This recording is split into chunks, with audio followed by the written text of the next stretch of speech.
I was sitting in my apartment years ago, broke, with nothing but big dreams and a collection of excuses that could fill a library. I was waiting for someone to notice how hard things were for me, waiting for someone to care that I had potential, waiting for the world to recognize that I deserved better. And what happened? Nothing. Absolutely nothing. Because here's the truth that nobody wants to say out loud. Nobody cares about your dreams while you're still lying in bed with them. The marketplace doesn't give you credit for potential. It doesn't pay you for what you could do, what you might do, or what you're planning to do someday when the circumstances are just right. The marketplace is the most honest teacher you'll ever meet, and it has one simple grading system: results. You either produce or you don't. You either show up with value or you don't. And all the reasons why you couldn't, all the explanations about why it was harder for you than it was for someone else, all of that falls on deaf ears, because the marketplace wasn't designed to care about your story. It was designed to reward your contribution. When I was 25 years old, working as a stock clerk, barely making ends meet, I had a wife and a child, bills piling up, and dreams that seemed to get further away with each passing day. I would tell people about my situation, expecting sympathy, expecting someone to step in and say, "Jim, let me help you out. Give me a chance to give you a break." But that help never came. Not because people were cruel, but because everyone else was dealing with their own struggles. Everyone else had their own mountains to climb. I was waiting for a rescue party that was never going to arrive because I hadn't yet learned the most fundamental truth about success. You have to rescue yourself. See, we grow up with this idea that if we're good people, if we try hard, if we have the right intentions, somehow the universe will take notice and reward us. We think that our effort alone should be enough. But here's what I learned the hard way. The world doesn't operate on fairness. It operates on value exchange. When you go to the marketplace, nobody asks you how hard you tried. They ask you what you've got. What can you do? What problem can you solve? What value can you bring to the table? And if you show up empty-handed, talking about how difficult your circumstances have been, you'll leave empty-handed too. This isn't meant to be harsh for the sake of being harsh. This is meant to be liberating. Because once you truly understand that nobody is coming to save you, once you accept that your potential means nothing without execution, once you make peace with the fact that the world is indifferent to your excuses, something powerful happens. You stop waiting. You stop looking around for permission. You stop expecting applause before you've done anything worth applauding. And you start working. Here's what happens to most people, and maybe this is you right now. You have dreams, real dreams, things you want to accomplish, a life you want to build, goals that matter to you. But you're also waiting for conditions to be perfect. You're waiting for more support. You're waiting for people to believe in you. You're waiting for encouragement, for recognition, for someone to tell you that you're on the right track. And while you're waiting, days turn into weeks, weeks turn into months, months turn into years, and that dream you had, it starts to fade. Not because it wasn't possible, but because you spent more time waiting for the world to care than you did working to make it real. I spent years in that trap. Years. I would complain to my friends about how I couldn't get ahead. I would talk about how the system was rigged, how other people had advantages I didn't have, how if only I'd been born into different circumstances, things would be different. And all that complaining got me what? More reasons to complain. Because when you're focused on what's wrong, when you're focused on what's unfair, when you're focused on who should be helping you but isn't, you're not focused on what you can do. You're not focused on the one thing that actually changes your life, your own action. The difference between people who make it and people who don't isn't talent. Lord knows I've seen talented people accomplish nothing. It's not connections, though those help. It's not even luck, though timing plays a role.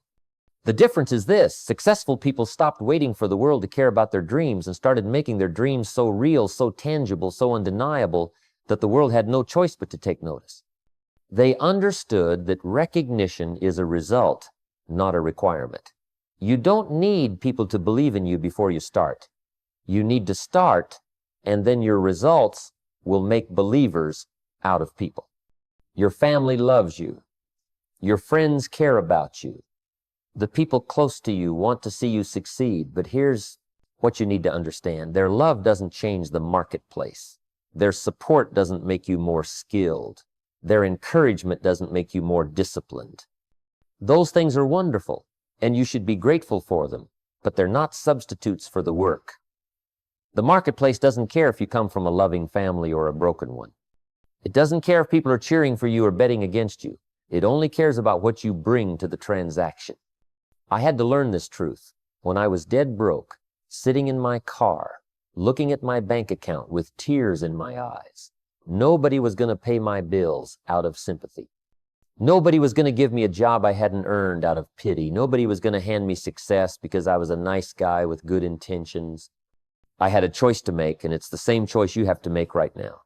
I could keep expecting the world to accommodate my excuses, or I could change my performance to match my ambitions. The moment I stopped focusing on who wasn't helping me and started focusing on who I needed to become, everything changed. Not overnight. Success doesn't work that way, but it changed. When I stopped waiting for encouragement and started encouraging myself through action, I found a different kind of power. When I stopped expecting sympathy for my struggles and started seeing my struggles as the training ground for my strength, I became someone different, someone stronger, someone more capable, someone who didn't need the world to care because I cared enough about my own life to do something about it. Making peace with the fact that nobody cares about your potential isn't depressing. It's empowering because it means you're free. Free from needing validation before you start. Free from waiting for permission. Free from letting other people's opinions determine your level of effort. When you truly accept that the world is indifferent to your excuses, you stop making them. When you truly accept that success is your responsibility and yours alone, you stop looking for someone else to hand it to you. The people who accomplish extraordinary things aren't the ones who had the most support. They're the ones who decided that lack of support wasn't going to stop them. They're the ones who worked when nobody was watching. They're the ones who pushed forward when everyone thought they should quit. They're the ones who understood that the size of your dream must be matched by the size of your effort. And that gap between where you are and where you want to be, that gap is filled with work, hard work, consistent work, work that nobody applauds because they don't see it yet. What changed my life? It wasn't a big break. It wasn't someone finally believing in me. It was me finally believing in myself enough to stop waiting and start working. It was me finally understanding that my excuses, while valid, didn't change my reality.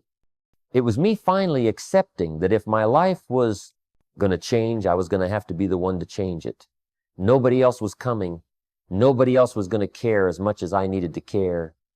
And once I accepted that, once I really accepted it deep in my bones, I stopped being a victim and started being a force.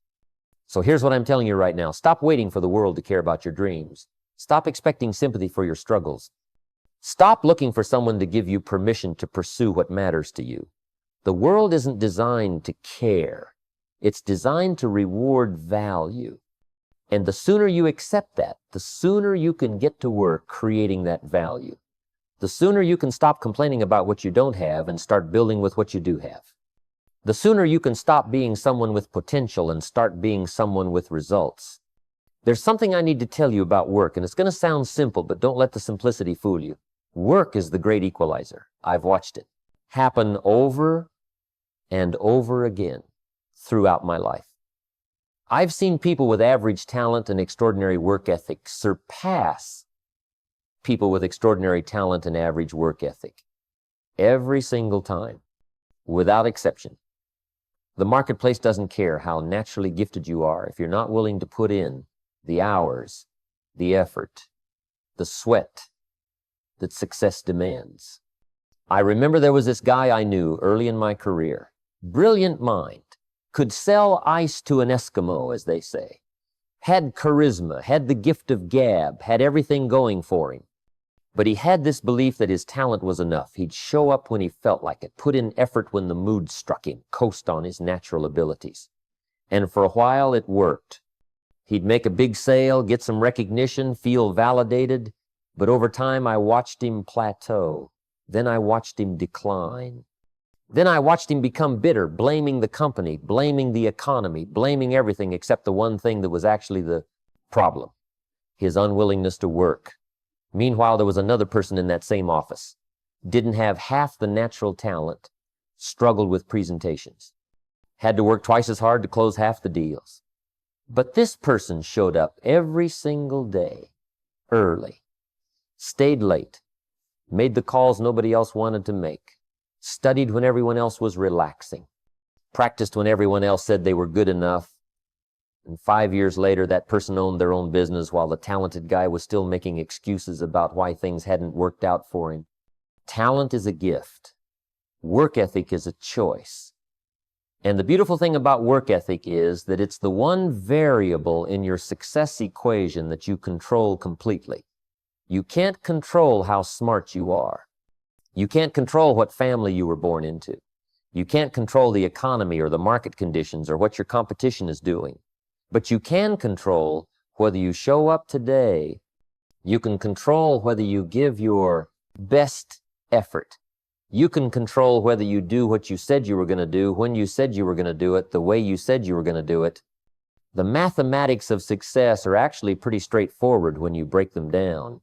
Small disciplines, repeated with consistency over time, lead to massive results. Small errors in judgment, repeated with consistency over time, lead to disaster. It's that simple, and it's that profound. Most people know this intellectually, but they don't live it practically. They understand that working out every day for a year will transform their body, but they don't work out every day. They understand that reading 30 minutes a day will make them significantly more knowledgeable, but they don't read. They understand that saving a little money consistently will build wealth, but they don't save. Why? Because the results of our daily disciplines aren't immediately visible. When you work out today, you don't look different tomorrow. When you read for 30 minutes, you don't become brilliant overnight. When you save $20, you don't become wealthy. And because we don't see immediate results, we convince ourselves it doesn't matter. We tell ourselves we'll start tomorrow. We rationalize that one day off won't make a difference. But here's what happens. Those small errors in judgment, those little compromises with ourselves, they compound just like the disciplines do. Miss the workout today, easier to miss it tomorrow. Skip the reading tonight, easier to skip it the next night. And before we know it, days become weeks, weeks become months, and we're nowhere closer to our goals. I learned this lesson the hard way when I was trying to get out of poverty. I had this dream of financial independence, but I was making all these small errors in judgment every single day. I'd spend money I should have saved. I'd skip educational opportunities I should have pursued. I'd take the easy path when I should have taken the productive path. And each individual decision seemed insignificant at the time. What's $5? What's one missed learning opportunity? What's one day of not pushing myself? But those small decisions, repeated over months and years, kept me exactly where I was, broke and frustrated. When I finally turned things around, it wasn't because of one big dramatic change. It was because I started making different small decisions consistently. I started reading every day, started working on my skills every day, started showing up with more effort than anyone expected from me, started doing the things I knew I should do instead of the things I felt like doing. And for months, nothing seemed to change. My bank account looked the same, my circumstances looked the same, people treated me the same. But I kept working anyway because I finally understood something crucial. The results you see today are not the results of what you did today. They're the results of what you did 6 months ago, a year ago, 5 years ago. This is why most people quit right before the breakthrough. They work for a few weeks, a few months, and when they don't see dramatic results, they assume it's not working. They don't understand that they're building a foundation that nobody can see yet. They're developing skills that haven't fully matured. They're creating momentum that hasn't reached critical mass. The tree doesn't grow overnight. First, the roots have to go deep. That happens underground. invisible, where nobody applauds. But those roots are what allow the tree to grow tall and withstand the storms. I spent years in what I call the invisible years, working when nobody was watching, improving when nobody noticed, pushing myself when nobody cared. Those were the hardest years because there was no external validation, no recognition, no proof that what I was doing was working, just faith in the process and commitment to the disciplines. But those invisible years were actually my greatest advantage. They built something in me that couldn't be shaken later. They developed a work ethic that didn't depend on applause. They created skills that became automatic. They forged a character that could handle success when it finally came. Most people want to skip the invisible years. They want to go straight to the recognition, the rewards, the results. But success doesn't work that way. The marketplace has a way of testing you first. It watches to see if you'll keep working when nobody's paying attention. It watches to see if you'll maintain your standards when nobody would know if you cut corners. It watches to see if you're serious or just dabbling. And based on what it sees during those invisible years, it decides whether you're ready for what you say you want. Here's the hard truth that separates the dreamers from the achievers. The marketplace doesn't pay you for your effort. It pays you for your results. I know that sounds harsh. I know we'd like to believe that.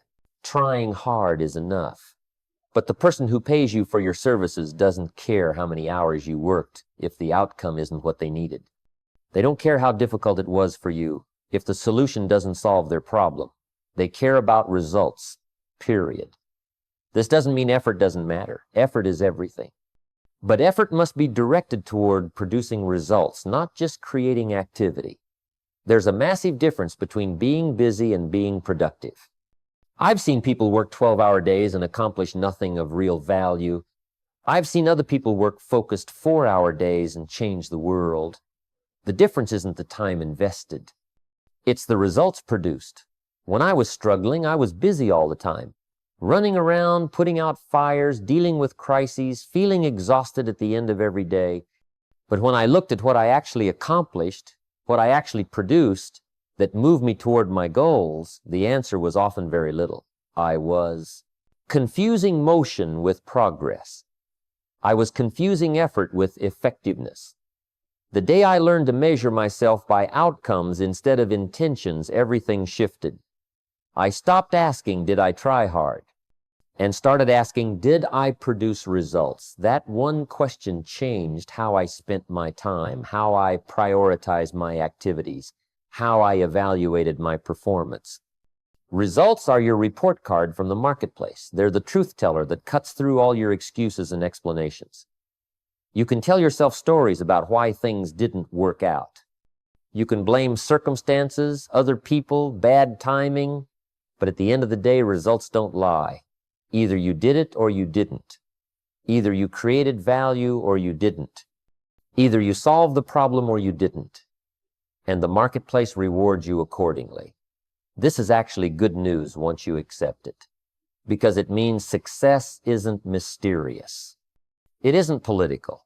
It isn't about who you know, or who likes you, or getting lucky breaks. Success is about producing results that the marketplace values. And producing those results requires developing the skills to create them, and the work ethic to create them consistently. Both of those things are completely within your control. You might not control the outcome of every individual effort, but you absolutely control whether you develop your abilities and whether you show up with everything you've got. The people who succeed at the highest levels understand this instinctively. They don't waste time complaining about what's unfair. They don't spend energy explaining why something was harder for them than for someone else. They focus all their attention on one question. What do I need to do to produce the result I'm after? Then they do that thing over and over, day after day, year after year, until the result shows up.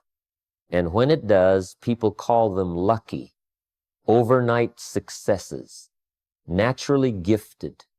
But they know the truth. They know about the invisible years. They know about the work nobody saw. They know about the disciplines they maintained when it would have been easier to quit. Success has this interesting characteristic that most people don't understand until they experience it firsthand. Success is something you attract by the person you become, not something you pursue. That's a completely different philosophy than what most people operate under. Most people are chasing success like it's something outside of themselves that they need to capture. But the real secret is this. You can't have success beyond your personal development level. The universe won't allow it. You can get lucky temporarily, but you can't sustain success that exceeds who you are as a person. When I was 25 and broke, I wanted the life of a millionaire. I wanted the house, the car, the financial freedom, the respect. But I had the skills of someone making pennies.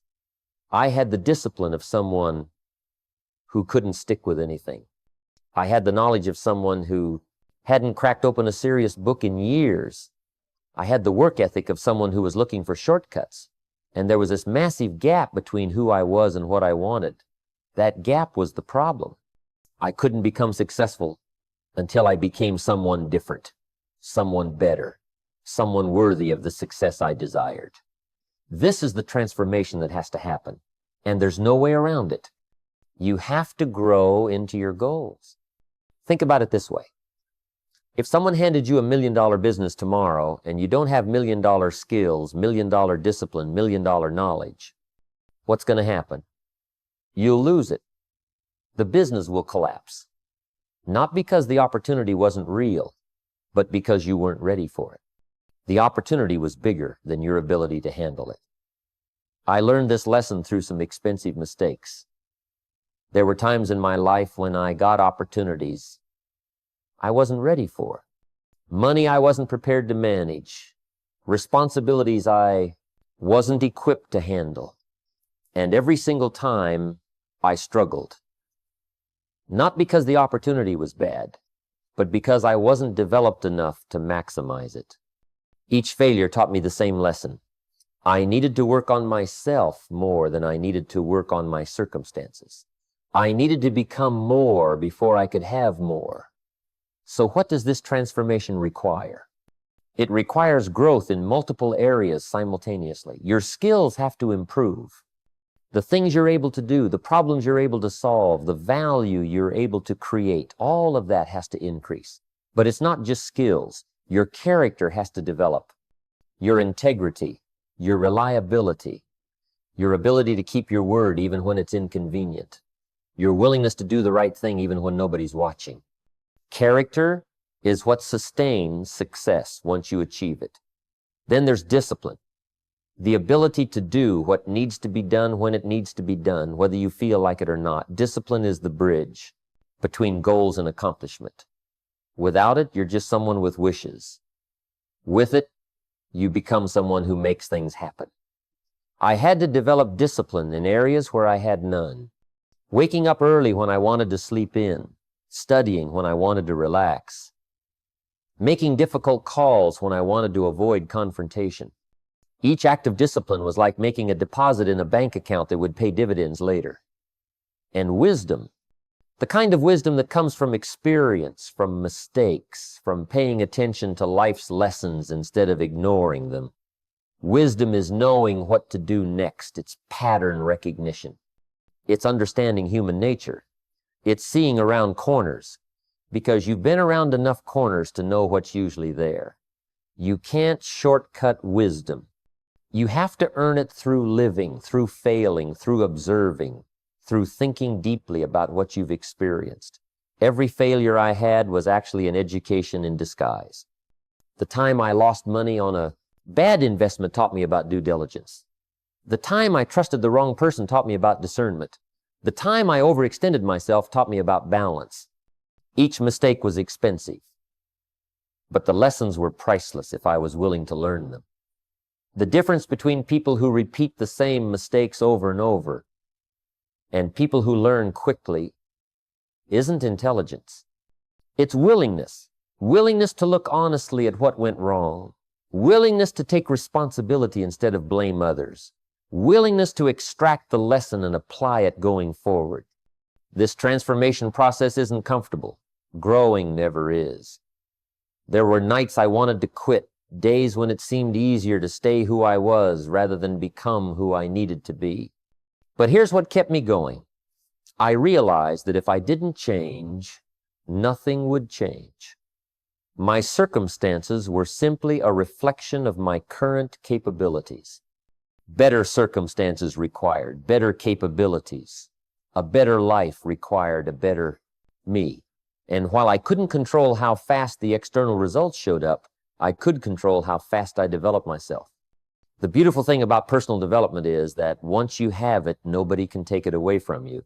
They can take your money, they can take your job, they can take your possessions, but they can't take your skills, your knowledge, your character, your discipline. Those things are yours forever. And with those things, you can rebuild anything. That's real security. Not a big bank account, but the ability to create value anywhere, anytime, under any circumstances. There's a strategy that the most successful people understand but rarely talk about. While everyone else is broadcasting their plans, announcing their intentions, posting about their goals on every platform available, the real achievers are doing something completely different. They're disappearing, they're going silent. They're shutting their mouths and opening their work because they understand something profound. Talking about what you're going to do dilutes the energy you need to actually do it. I learned this the hard way. Early on, whenever I'd come up with a new goal or a new plan, I'd tell everyone about it. I'd talk about the business I was going to start, the money I was going to make, the life I was going to build, and something strange would happen. The more I talked about it, the less motivated I became to actually do it.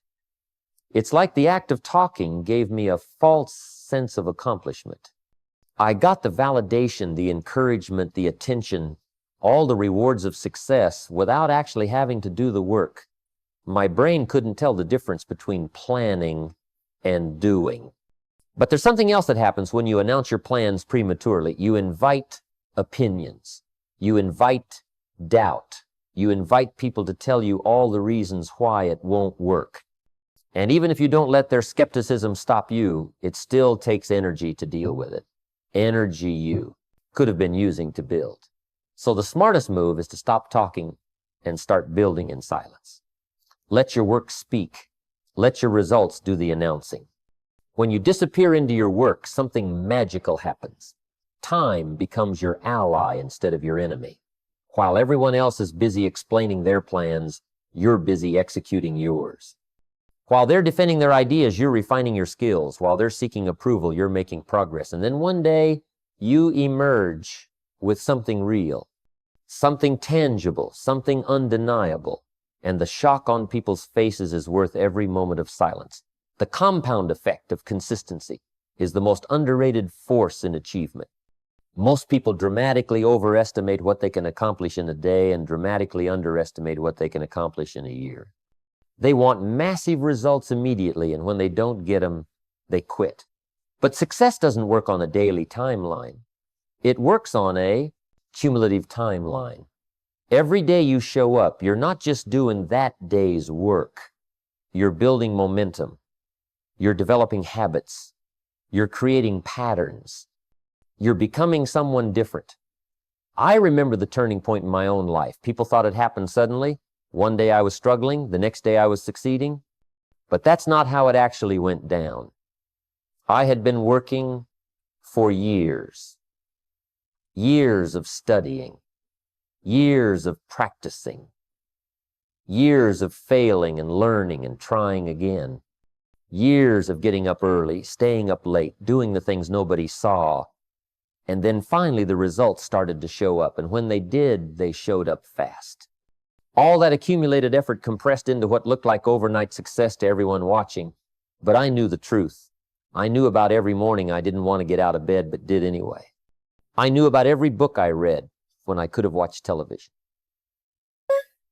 I knew about every sale I practiced when everyone else was relaxing. I knew about every time I invested in myself when it would have been easier to spend the money on something fun. Those were the real victories. The visible success was just the evidence of the invisible work. This is why your competition defeats themselves. They start strong. They work hard for a week, a month, maybe even 3 months. Then they lose motivation. They get distracted. They convince themselves they deserve a break. They stop doing the daily disciplines. And when the results don't show up as fast as they wanted, they blame the strategy. They blame the market. They blame everything except their own inconsistency. Meanwhile, you're still showing up, still working, still improving. And the gap between you and them grows wider every single day. They quit and you continue. Most people are competing with each other. That's their first mistake. The only person worth competing with is the person you were yesterday. Are you better today than you were yesterday? Are you more skilled, more disciplined, more knowledgeable, more capable? If the answer is yes, you're winning. If the answer is no, you're losing, regardless of what anyone else is doing. This is the standard that matters, not what other people in your industry are doing, not what's considered normal or acceptable, but what's possible for you if you refuse to settle for who you currently are. When I stopped comparing myself to other people and started comparing myself to my own potential, everything shifted. I stopped worrying about who was ahead of me and started focusing on whether I was moving forward. I stopped looking at what was standard in my field and started asking what was excellent. I stopped accepting good enough and started demanding my best. And here's what happened. My best kept getting better. Because excellence isn't a destination. It's a moving target. The more you achieve it, the more you realize is possible. Excellence becomes its own advertisement. When you're genuinely excellent at what you do, you don't need to promote yourself aggressively. Your work promotes you. People notice quality. They recognize mastery. They're attracted to competence. I stopped trying to convince people I was good and started focusing on actually being good. And once I was truly skilled, truly valuable, truly excellent, the opportunities came looking for me. I didn't have to chase them anymore. But here's the ultimate shock. And this is what nobody tells you. The greatest surprise isn't your success. It's who you had to become to achieve it. The person who starts the transformation and the person who finishes it are completely different people. When I look back at who I was when I was broke and struggling, I barely recognize that person. The way he thought, the way he approached problems, the way he spent his time, the way he saw the world. Everything changed because I changed. Success proves what was always possible. Not just possible for some special category of people, but possible for anyone willing to pay the price. The price isn't money. It's growth. It's discipline. It's consistency. It's the willingness to become someone different than who you are today. And when you finally achieve what you set out to achieve, your success becomes evidence for everyone watching that they could do it too if they're willing to transform themselves the way you transformed yourself. That's the ripple effect nobody talks about. Your transformation gives other people permission to transform. Your success proves that the rules apply to everyone. Your journey from where you were to where you are shows that it's possible. Not easy, not quick, not guaranteed, but possible. And possibility is all anyone needs to get started.